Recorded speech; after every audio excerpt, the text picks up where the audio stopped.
ബിസ്മില്ലാഹിർ-റഹ്മാനിർ-റഹീം. വൽഹംദുലില്ലാഹി റബ്ബിൽ ആലമീൻ. വസ്സലാത്തു വസ്സലാമു അലാ അഷ്റഫിൽ മഖ്ലൂഖീൻ വഅലാ ആലിഹി വസ്വഹ്ബിഹിൽ ഫായിസീൻ. അമ്മാ ബഅദ്.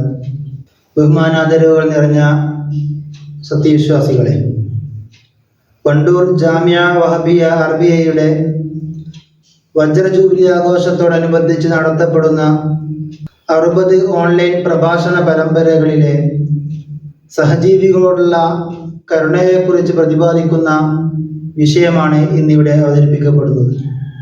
ഇതര ജീവജാലങ്ങളോടുള്ള മനുഷ്യന്റെ കരുണ അത് കേവലം ഒരു ധാർമ്മികമായ ഗുണമല്ല, മറിച്ച് പരലോക മോക്ഷവുമായി നേരിട്ട് തന്നെ ബന്ധപ്പെട്ട് കിടക്കുന്ന നിർബന്ധിത ബാധ്യതയായാണ് ഇസ്ലാം ഇതിനെ പഠിപ്പിക്കുന്നത്. സൃഷ്ടാവായ അള്ളാഹുവിൻ്റെ തൃപ്തിയും പൊരുത്തവും നമുക്ക് നേടണമെങ്കിൽ ഭൂമിയിലെ അവൻ്റെ ഇതര ജീവജാലങ്ങളോട് നാം കരുണയുള്ളവരായിരിക്കണം. തിരുനബി സല്ലല്ലാഹു അലൈഹി വസല്ലം തങ്ങൾ പഠിപ്പിക്കുന്ന ഒരു ഹദീസ് നമുക്കറിയാം: ഭൂമിയിലുള്ളവരോട് നിങ്ങൾ കരുണ കാണിക്കുക, എങ്കിൽ ആകാശത്തിലുള്ളവൻ നിങ്ങളോട് കരുണ കാണിക്കുന്നതായിരിക്കും. സംസാരിക്കാൻ ശേഷിയില്ലാത്ത, സ്വന്തം സങ്കടങ്ങളും ആഗ്രഹങ്ങളും ഒന്നും തുറന്നു പറയാൻ യാതൊരു കഴിവുകളുമില്ലാത്ത നമ്മുടെ സഹജീവികളായ മൃഗങ്ങളോട് നാം കരുണ കാണിക്കുന്നവരായിരിക്കണം. അവയോട് ക്രൂരത കാണിക്കുന്നത് കടുത്ത ശിക്ഷകൾ വരെ ലഭിക്കാവുന്ന കുറ്റകൃത്യമാണ് എന്ന് ഹദീസുകൾ നമ്മെ പഠിപ്പിക്കുന്നുണ്ട്. നമുക്കെല്ലാം സുപരിചിതമായ നബി സല്ലല്ലാഹു അലൈഹി വസല്ലം തങ്ങൾ പഠിപ്പിക്കുന്ന ഒരു സ്ത്രീയുടെ കഥയുണ്ടല്ലോ. ഒരു പൂച്ചയെ സ്വന്തമായി ഭക്ഷണം കഴിക്കാൻ പോകാൻ അനുവദിക്കാതെ കെട്ടിയിടുകയും എന്നാൽ അതിനാവശ്യമായ ഭക്ഷണം അവരായിട്ട് കൊടുക്കാതിരിക്കുകയും ചെയ്യുക വഴി അത് പട്ടിണി കിടന്ന് മരണപ്പെട്ടതിൻ്റെ പേരിൽ ഈ സ്ത്രീക്ക് അല്ലാഹു സുബ്ഹാനഹു വ തആല നരക ശിക്ഷയാണ് വിധിച്ചിരിക്കുന്നത്. മുത്ത് റസൂൽ സല്ലല്ലാഹു അലൈഹി വസല്ലം തങ്ങൾ പഠിപ്പിക്കുന്ന ഈ സംഭവം മൃഗങ്ങളുടെ അവകാശങ്ങൾ നിഷേധിക്കുന്നത് വഴി പരലോകത്ത് നമുക്ക് ലഭിക്കുന്ന ശക്തമായ ശിക്ഷയുടെ മുന്നറിയിപ്പാണ്. മൃഗങ്ങളോട് കാണിക്കുന്ന ക്രൂരതയ്ക്ക് ശക്തമായ ശിക്ഷയുണ്ട് എന്നതുപോലെ തന്നെ അവകളോട് കാണിക്കുന്ന നമ്മുടെ കരുണകൾക്ക് വലിയ പ്രതിഫലവും അല്ലാഹു തആല നമുക്ക് നൽകുന്നുണ്ട്. ദാഹിച്ച് പരവശനായി ദാഹം കാരണം മണൽ നക്കി തിന്നുന്ന ഒരു നായയെ ഒരു മനുഷ്യൻ കാണുകയാണ്. അദ്ദേഹം ഈ നായയുടെ ദാഹമകറ്റുന്നതിന് വേണ്ടി തൻ്റെ ചെരുപ്പിൽ വെള്ളം ശേഖരിച്ച് ഈ നായക്ക് കൊണ്ടുകൊടുത്തു എന്ന കാരണത്താൽ ഇദ്ദേഹത്തിൻ്റെ പാപങ്ങളെല്ലാം അല്ലാഹു സുബ്ഹാനഹു വ തആല പൊറുത്തു കൊടുത്ത സംഭവവും നിബിധങ്ങൾ നമ്മെ പഠിപ്പിക്കുന്നുണ്ട്. ഈ സംഭവം കേട്ട സ്വഹാബാക്കൾ നബി സല്ലല്ലാഹു അലൈഹി വസല്ലം തങ്ങളോട് ചോദിക്കുകയുണ്ടായി: നബിയെ, മൃഗങ്ങളോട് കരുണ ചെയ്യുന്നതിനും നമുക്ക് പ്രതിഫലമുണ്ടോ? നബി സല്ലല്ലാഹു അലൈഹി വസല്ലം തങ്ങൾ മറുപടി നൽകി: അതെ, നനവുള്ള ഓരോ കരളിന്റെ ഉടമയിലും പ്രതിഫലമുണ്ട്. നനവുള്ള ഓരോ കരളിന്റെ ഉടമയിലും എന്നിവിടെ നബി തങ്ങൾ ഉദ്ദേശിക്കുന്നത് ജീവനുള്ള ഏത് ജീവിക്കും എന്നാണ്. ജീവനുള്ള ഏത് ജീവിക്കും നാം നന്മ ചെയ്യുന്നതിന് നമുക്ക് പ്രതിഫലമുണ്ട്. ഇസ്ലാമിന്റെ കർമ്മശാസ്ത്ര നിയമങ്ങൾ പരിശോധിച്ചാൽ മൃഗങ്ങളുടെ അവകാശ സംരക്ഷണത്തിന് മതം നൽകിയ നിയമപരമായ പരിരക്ഷ വ്യക്തമാകും. മൃഗങ്ങൾക്ക് അവക്ക് താങ്ങാൻ കഴിയുന്നതിലും അപ്പുറമുള്ള ഭാരം അവയുടെ മുതുകിൽ കെട്ടിവെച്ച് പ്രയാസപ്പെടുത്തുന്നത് കർശനമായി ഇസ്ലാം നിരോധിച്ചിരിക്കുന്നു. ഒരിക്കൽ അൻസ്വാരികളിൽപ്പെട്ട ഒരാളുടെ തോട്ടത്തിൽ പ്രവേശിച്ച പ്രവാചകർ സല്ലല്ലാഹു അലൈഹി വസല്ലം വിശപ്പും അമിത ജോലിയും കാരണം കണ്ണീരൊലിപ്പിച്ചിരിക്കുന്ന ഒരു ഒട്ടകത്തെ കാണാനിടയായി. നബി സല്ലല്ലാഹു അലൈഹി വസല്ലം തങ്ങൾ അതിൻ്റെ തലയിൽ തലോടി അതിനെ ആശ്വാസം നൽകുകയും അതിൻ്റെ ഉടമസ്ഥനെ വിളിച്ച് ഇങ്ങനെ കൽപ്പിക്കുകയും ചെയ്തു: അള്ളാഹു നിനക്ക് അധീനപ്പെടുത്തി തന്ന ഈ ജീവിയുടെ കാര്യത്തിൽ നീ അള്ളാഹുവിനെ ഭയപ്പെടുന്നില്ലേ?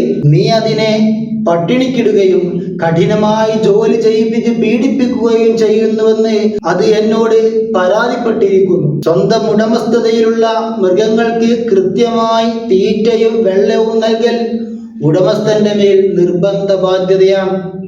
ഇതിൽ ഒരാൾ വീഴ്ച വരുത്തിയാൽ അവന് ആ മൃഗത്തിനുള്ള ഭക്ഷണം അവനെ കൊണ്ട് കൊടുപ്പിക്കുകയോ അതല്ലെങ്കിൽ അവനെ ആ മൃഗത്തെ വിൽക്കുന്നതിന് വേണ്ടിയിട്ട് പ്രേരിപ്പിക്കുവാനോ ഭരണാധികാരിക്ക് അധികാരമുണ്ട്.